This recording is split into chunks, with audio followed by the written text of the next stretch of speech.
بسم اللہ الرحمن الرحیم انا اعطیناک الکوثر فصل لربک وانحر انا شانئک هو الابتر صدق اللہ مولانا العظیم اللہم صل علی محمد وعلی آل محمد وبارک وسلم وصلی علیہ صلاۃ و سلام علیک یا رسول اللہ وعلی آلک و اصحابک یا سیدی یا حبیب اللہ۔ ہاں جو عزیز طلبہ، آج کون سی تاریخ ہے؟ 23 کون سی ہے؟ 23 تاریخ ہے۔ کس مہینے کی؟ جولائی اور جولائی روزے کی اور دینی مہینے کی 23۔ دینی اسلامی مہینہ کون سا ہے؟ ذی الحج۔ سال کا کون سا مہینہ ہے؟ 12واں آخری مہینہ ہے۔ پیچھے جو ہم نے درس کا سلسلہ چھوڑا تھا، قربانی سے پہلے ہم نے 9 ذی الحج کو آخری درس جو پڑھا تھا، اس میں ہم نے 3 باتیں آپ کو بتائی تھی اور یہ بتایا تھا کہ آخری آیت 5 جو ہے سورۃ کوثر کی، ان شانئک هو الابتر، اس پہ ہم یعنی عید کے بعد بات کریں گے، جیسا کہ آج کریں گے بات۔ تو جو اس وقت ہم نے درس آپ کو بتایا تھا، سنایا تھا، سمجھایا تھا، 3 باتیں تھیں وہ اجمالی طور پہ پھر میں دہرا دیتا ہوں۔ ایک پہلی بات یہ تھی کہ مسلمان کسے کہتے ہیں، اور دوسری بات یہ تھی کہ جاہلیت والے کون ہیں، اور تیسری بات یہ تھی کہ غلام ذہن والے کون۔ یہ 3 باتیں بتائی تھیں،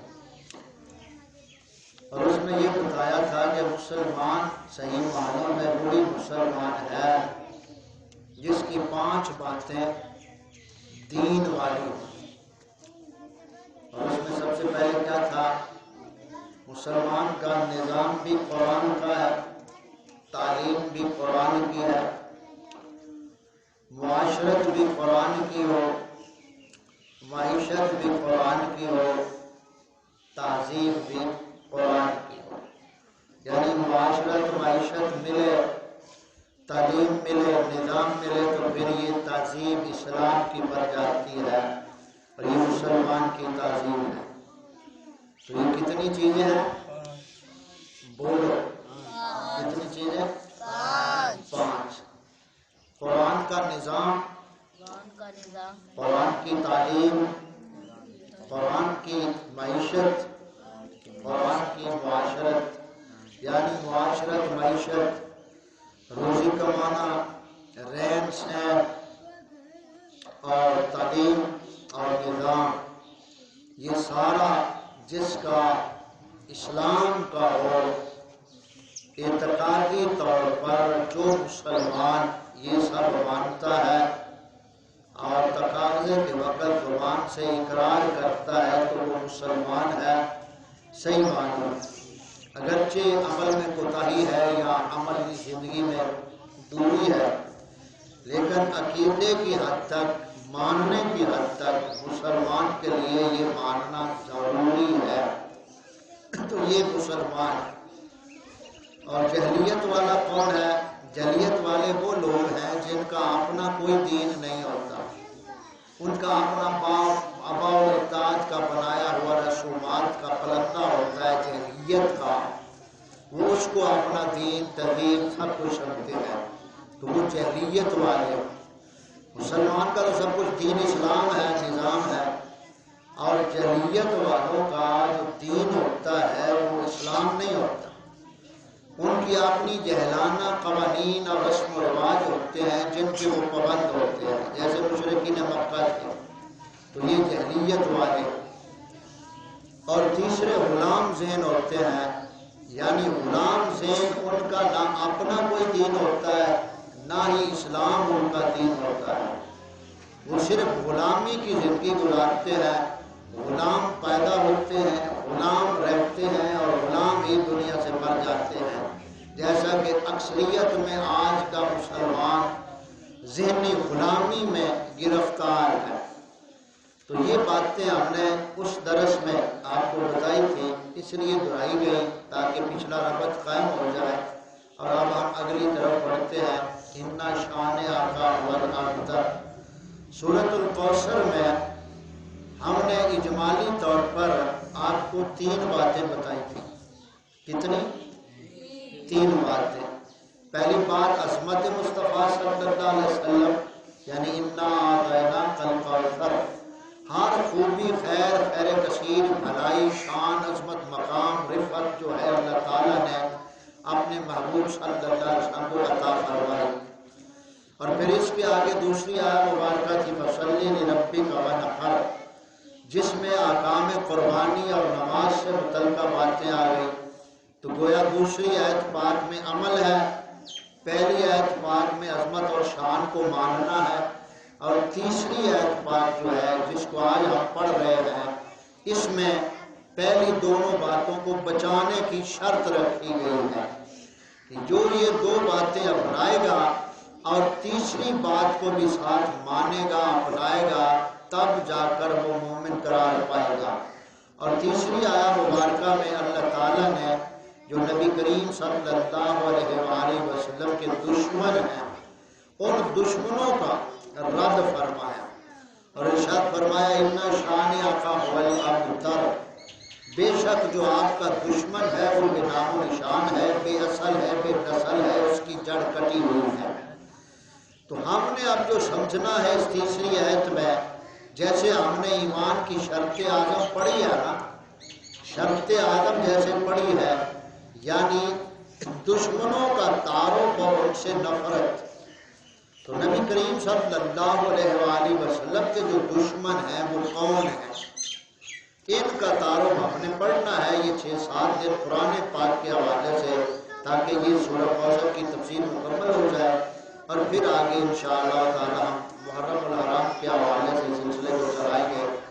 تو اس حوالے سے دشمنوں کا تعارف قرآن پاک کراتا ہے۔ اس حوالے سے سب سے پہلے آپ دیکھیں یہ جو سورۃ مجادلہ آپ نے نکالی ہوئی، اس پہ نظر رکھیں، 28 پارہ سورۃ مجادلہ، اس کی آیت نمبر 20 میں آپ دیکھیں اللہ تعالیٰ ارشاد فرماتا ہے ان الذین یحادون اللہ ورسولہ اولئک فی الاذلین، بے شک جو لوگ اللہ اور اس کے رسول کی مخالفت کرتے ہیں وہ سب سے زیادہ ذلیلوں میں سے ہیں۔ تو جو نبی کریم صلی اللہ علیہ وسلم کا دشمن ہے، مخالف ہے، اللہ تعالیٰ کا دشمن اور مخالف ہے، وہ سب ذلیلوں سے بڑا ذلیل ہے۔ تو یعنی دشمنان خدا اور مصطفیٰ جل جلالہ صلی اللہ علیہ وآلہ وسلم کو ذلیل کہنا، یہ کس کا حکم ہے؟ قرآن پاک۔ کس کا حکم ہے؟ قرآن پاک کا۔ اب ہم نے ان ذلیلوں کو سمجھنا ہے جو اللہ رسول کے دشمن ہیں۔ اب دوسرے مقام پہ آگے دیکھیں، یہ آپ اسی سے آگے دیکھیں، یہ سورہ مبارکہ جو آ رہی ہے آگے، ممتحنہ، سورۃ ممتحنہ، اسی سے آگے 2 بار پڑھ لیں۔ تو یہاں اللہ تعالیٰ نے پہلی آیت میں ہی ارشاد فرمایا، سورۃ ممتحنہ کی پہلی آیت پاک میں، یا ایھا الذین آمنوا لا تتخذوا عدوی وعدوکم، اے ایمان والو میرے اور اپنے دشمنوں کو دوست نہ بناؤ۔ اے ایمان والو میرے اور اپنے دشمنوں کو دوست نہ بناؤ، بولا کرو ساتھ۔ اب اللہ تعالیٰ نے دشمنوں کا یہاں ذکر کیا کہ میرے اور اللہ تعالیٰ فرماتا ہے ایمان والو میرے اور اپنے دشمنوں کو دوست نہ بناؤ۔ تو یہاں بھی دشمنوں کا تعارف ہے، اور آگے فرمایا جا رہا ہے اولیاء تلقون الیہم بالمودۃ وقد کفروا بما جاءکم من الحق، تم انہیں خبریں پہنچاتے ہو دوستی سے، یعنی منافقوں کے بارے میں بتایا جا رہا ہے کہ جو منافق ہیں وہ دوستی ان سے لگاتے ہیں جو اللہ رسول کے دشمن ہیں اور ایمان والوں کے دشمن ہیں، وہ ان سے دوستی لگاتے ہیں چھپ کر. اللہ تعالیٰ فرماتا ہے حالانکہ وہ اس کے منکر ہے جو تمہاری طرف اترا، یعنی قرآن کریم کے وہ منکر ہے اور دوستی ان سے کافروں سے لگاتے ہیں. تو ان دو آیتوں کو ہم تھوڑا سا سمجھیں گے. قرآن پاک نے 4 دشمنوں کا تعارف کرایا ہے پورے قرآن پاک میں. کتنے؟ 4 دشمن. اور وہ کون سے ہیں؟ یہود، نصارہ، منافقین، مشرکین. یہ 4 طبقے ہیں جن کے بارے میں قرآن پاک نے جگہ جگہ بیان فرمایا کہ یہ تمہارے دشمن ہیں. یہ اللہ تعالیٰ کے بھی دشمن ہے، رسول کریم صلی اللہ علیہ وسلم کے بھی دشمن ہے، اور ایمان والوں کے بھی دشمن ہے. تو یہ کتنے گروہ ہوئے؟ 4. یہودی، عیسائی، تیسرے نمبر پہ منافق، چوتھے نمبر پہ مشرکین. کافر جتنے بھی سب مشرکین میں آ جاتے ہیں. سمجھ آ گئی؟ تو یہ 4 طرح کے دشمن. ان 4 کا تعارف قرآن پاک نے ہمیں بتایا، اور ان میں سے جو سب سے بڑا دشمن ہے وہ منافق ہے. کیا ہے؟ منافق. کیونکہ وہ زبان سے مسلمانوں سے دوستی رکھتا ہے اور دل میں کافروں سے دوستی رکھتا ہے، مشرکین سے دوستی رکھتا ہے. تو ان دشمنوں کا تعارف کراتے ہوئے اللہ تعالیٰ ارشاد فرماتا ہے کہ اب جو مومن ہوگا وہ ان دشمنوں سے دوستی کبھی کر سکتا نہیں. یہی جو صورت ہے ہم نے پڑھی ہے پیچھے، یہ صورت مجادلہ، اس کی آیت پر آگے دیکھیں، آیت نمبر 22. لا تاجد قوم یؤمنون باللہ والیوم الآخر یوادون من حاد اللہ ورسولہ. اے محبوب تم ان کو کبھی نہیں پاؤ گے، یعنی ایمان والوں کو، کہ وہ ایسے لوگوں سے دوستی کرے جو اللہ اور اس کے رسول کی مخالفت کی جنہوں نے، یعنی جنہیں لوگ اللہ کے رسول کی مخالفت کرتے ہیں، اے محبوب تسی ایمان والے کبھی بھی نہ پیسو گے انہوں نے دوستی کریں. ہوں جڑے دوستی کرنے اگے رشتہ داریاں ساریاں بیان فرمائیاں ترتیب نال فرمایا. پلو کانو آباءہم، اگرچہ انہوں دے باپ ہوں. اگے فرمایا او ابناءہم، باویں انہوں دے بیٹے ہوں. اگے فرمایا او اخوانہم، باویں انہوں دے کنبے والے ہوں، بھائی ہوں. او عشیرتہم، باویں رشتہ دار ہوں. اولئک کتب فی قلوبہم ایمان. اللہ تعالیٰ فرماندا ہے یہ وہ لوگ ہیں جنہاں دے دلاں چ ایمان نقش کر چھڑیا. یعنی اگر باپ ہے کافراں نال دوستی رکھتا ہے، منافقاں نال دوستی رکھتا ہے، بھائی ہے، کنبہ ہے، دیش قبیلہ ہے، خاندان ہے، اگر وہ ایمان نال کفر نو یا کافراں نو یا دشمناں نو پسند کر دیں تو وہ تواڈے اوویں دشمن ہیں جنہیں کافر تواڈے دشمن ہیں. اگے اللہ تعالیٰ فرمایا مومناں دی شان دسدے ہویا کہ وہ لوگ ہیں جنہاں دے دلاں وچ ایمان اساں نقش کر چھوڑیا. وَأَيَّدَهُمْ بِرُوحٍ مِّنْهُ، اور اساں اپنی طرف دی روح نال انہاں دی مدد کیتی، یعنی انہاں دے ایمان نو مضبوط کیتا. وَيُدْخِلُهُمْ جَنَّةٍ تَجْرِی مِن تحتها الْأَنْہَارُ خَالِدِینَ فِیہَا، ان کی مدد کیا اور انہیں باغوں میں لے جائے گا، جنت میں. اب جنت جانے کا راستے کا پتہ چلا کہ جنت کیسے مومن جائے گا؟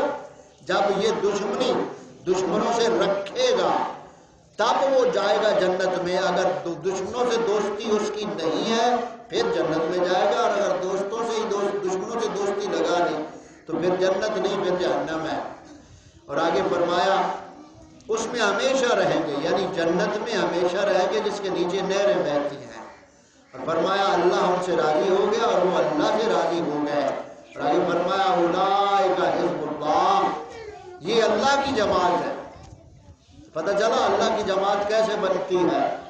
جو دوستی اور دشمنی دونوں چیزوں کو اپنے اپنے معیار پہ، اپنے عقیدے، ذہن میں، زبان میں، طبیعت میں اور عمل میں، قول و فعل میں رکھے. دوستوں سے دوستی اور دشمنوں سے دشمنی. تو اللہ تعالیٰ فرماتا ہے ان شانیہ کا ولابتر، محبوب جو آپ کا دشمن ہے، ابتر ہے، نام و نشان ہے. تو جب تک ہمارے دلوں میں یہ دوستی اور دشمنی اپنے اپنے مقام پہ نہیں ہوگی تب تک آدمی نجات پا سکتا نہیں. نہ اس کو کوئی اس کا اچھا عمل پیدا دے گا اور نہ اس کو شان ماننا فقط پیدا دے گا.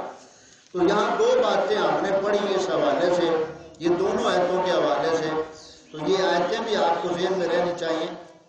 یہاں بات آپ قریب کرتے ہوئے یہ آج پہلا گویا کہ درس ہے سورۃ الکوثر کی آخری آیت کا، ان شانئک هو الابتر۔ تو دوستی کتنی، یعنی کتنے دشمن ہیں اللہ رسول کے؟ چار۔ کتنے؟ سب بولا کرو، کتنے؟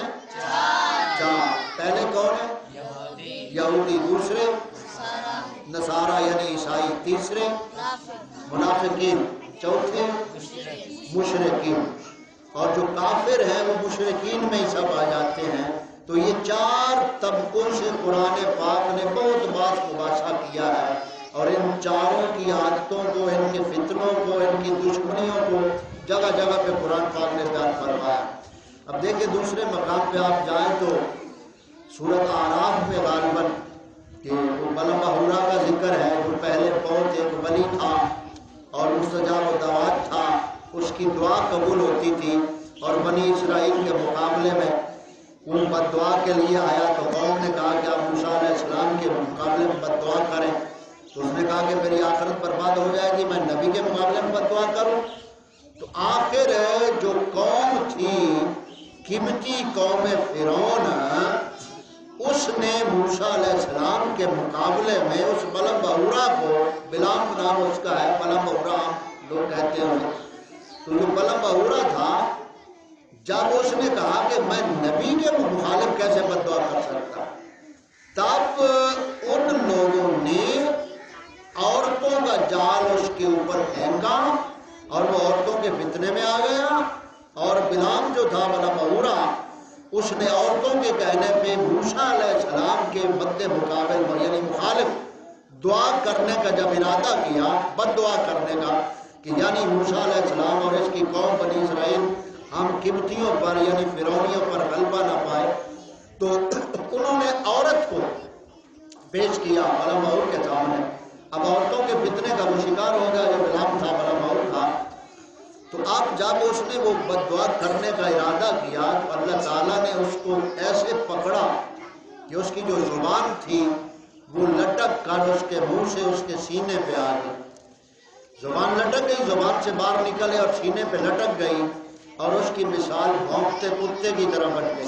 اور قرآن پاک فرماتا ہے مَثَلُ كَمَثَلِ الْقَلْبِ، اس کی مثال بھونکتے کتے کی طرح ہے۔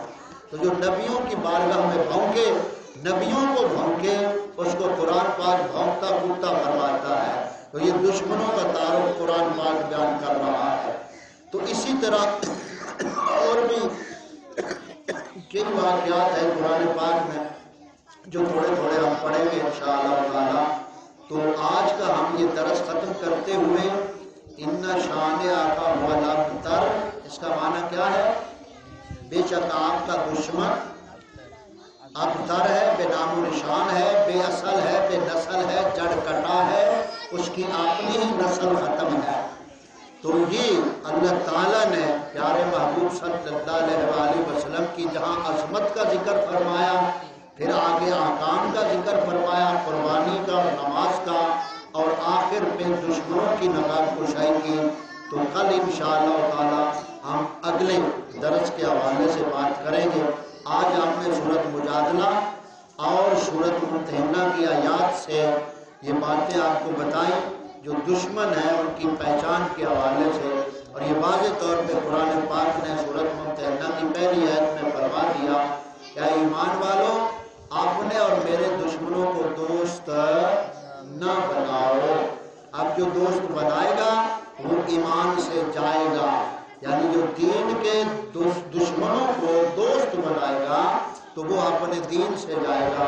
اللہ تعالیٰ صدقے حبیب پاک صلی اللہ علیہ وسلم کے ہمیں اپنی پناہ میں رکھے، اور آج کا یہ درس یہاں ختم کرتے ہوئے بچوں کے سبق کی طرف بڑھتے ہیں، اور کل انشاءاللہ تعالیٰ اگلے درس کی طرف ہم پڑھیں گے۔ بیٹا سیدھے بیٹھو، سب بچے توجہ سے سیدھے بیٹھو۔